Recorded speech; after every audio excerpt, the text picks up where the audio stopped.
Stick to nursing. You suck at teaching. This girl is full of... I am not even gonna say that word. Please stop moving your hands so much. It's distracting and makes me want to run far away from your channel.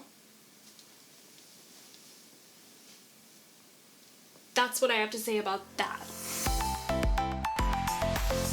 In this video, we are talking about how to deal with nursing school bullies. This, unfortunately, is a common problem in nursing school and just life in general. This is a highly requested video. I've received many emails and DMs from students wanting me to talk about this issue. So hit that subscribe button and click the notification bell and let's do this. So I receive comments like this pretty regularly now. Our audience has grown a lot this year, and it's no surprise that some people have something to say about it. You've heard this before, right? The more you do in life and the more successful you become, the more people will talk trash about you. Everyone's gotta have an opinion about it. Did you experience this when you went to nursing school? I bet there was at least one person in your life who was like, are you sure you want to do that? You know nursing school is hard. I just don't think you have it in you. Man, I am telling you, every time you try to make a positive change in your life, someone has an opinion about it, right? So here is my step-by-step guide for handling the negative Nancys and the bullies in your life. So take notes, you're going to need this because you, my friend, are going to be a huge success. The first step is to give yourself space and time to hurt and feel the pain.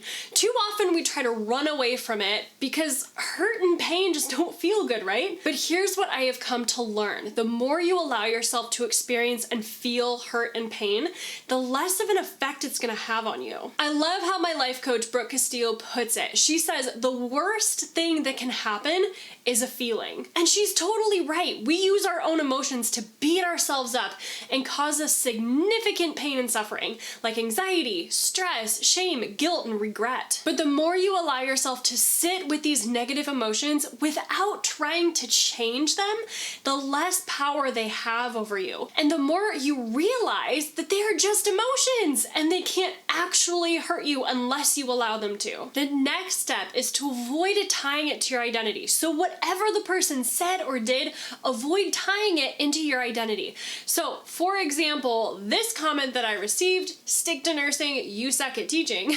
I have a few choices with this one. I can make it mean that, yeah, they're right, and I have no idea what I'm talking about. I probably should just quit. Or I can make it mean that I am just not a good fit to teach that person. So I'll focus on teaching and supporting the students who want my help. See the difference? You always have a choice to tie it into your identity and make it mean that you're a terrible person and will never amount to anything in life. Or you can choose to simply make it mean that they have a negative opinion about you, and that's okay. Now the next step is absolutely necessary, but super hard to do. And that is to resist the urge to rationalize or justify their actions or words. We love to do this all the time. We say, oh, they were probably just having a bad day. Or maybe something is going on in her life that made her say those things. She doesn't really think that about me. That gives all of the power to them. So anytime anyone says something bad about you, you'll need to come up with a reason or an excuse for why they did that. So for me, when I got this comment,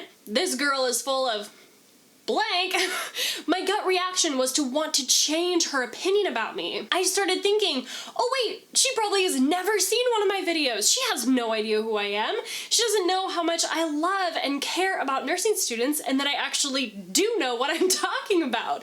Maybe I should message her and try to help her through nursing school. Maybe I just need to show her that I'm a nice person. Friend, no, thankfully I did not do this. I simply deleted the comment because here's the thing. I can't change her opinion of me and neither can you. All we can do is learn to be okay with someone not liking us. The truth is, maybe she really does hate my guts and never wants to see my face again. I'm learning to be okay with that. You are not in control of other people's opinions about you, but you are in control of yours.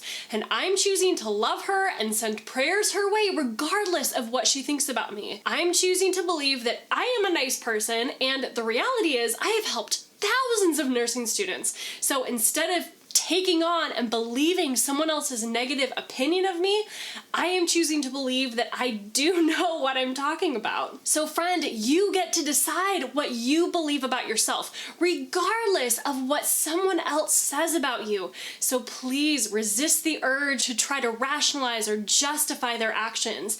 You cannot control their opinion of you. Now the next step is where you actually take action on this. But before we talk about that, I want to give a shout out to our YouTube comment of the week, which comes from Danielle, which says, "Loved how you broke this down in simple terms. A year later, and this post is still relevant. Thank you for investing your time in future nursing students." Thank you so much for your kind comment, Danielle. I really appreciate you, friend.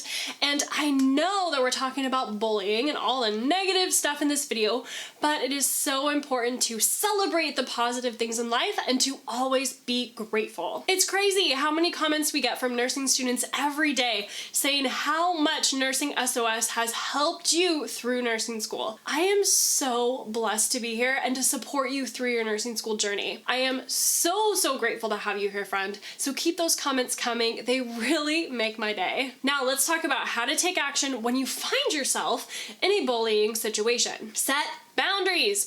If someone is coming at you, you have the choice to walk away. You don't have to interact with anyone you don't want to. Yes, even if it's an instructor or a nurse you're working with at clinical. If someone is really being degrading and abusive to you, you always have the choice to walk away. You can also have a conversation with the person and set boundaries that way. Tell them that you're not going to allow yourself to be treated with disrespect and work on a solution together. Yes, this is a super difficult conversation to have, but it will help you to learn and grow, and don't avoid it just because you're uncomfortable or scared. It might help a lot. And on the flip side, it's super important, friend, that you don't overstep your boundaries and think that you can control someone else's opinion of you.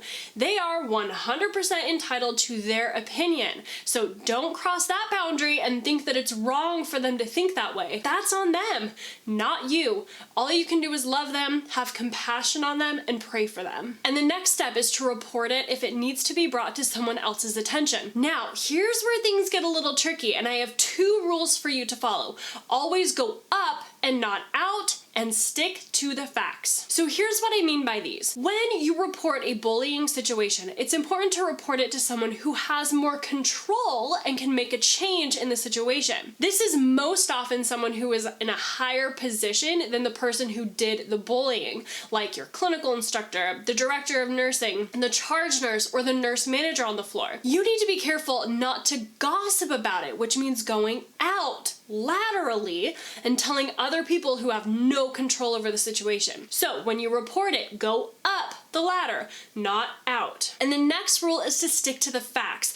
If you followed the first few steps where we talked about processing your anger, hurt, and your pain and not making it mean something negative about yourself, then you will be in a much better position to follow this rule. The best thing to do is take all of the emotion out of it and stick to the facts. What exactly did the person say or do? Be as accurate and as factual as possible. And then you need to wait and allow the change to occur and be okay even if it doesn't. Let's be honest, friend. A lot of situations like this never really get handled, but if it keeps happening and you follow these steps every time, it's more likely to change, and you're going to learn how to handle them better and better every single time. In the next video, I am going to walk you through nursing school exam hacks to help you ace your next exam. So even if you're dealing with a bullying situation at school, at least you'll do well on your exam.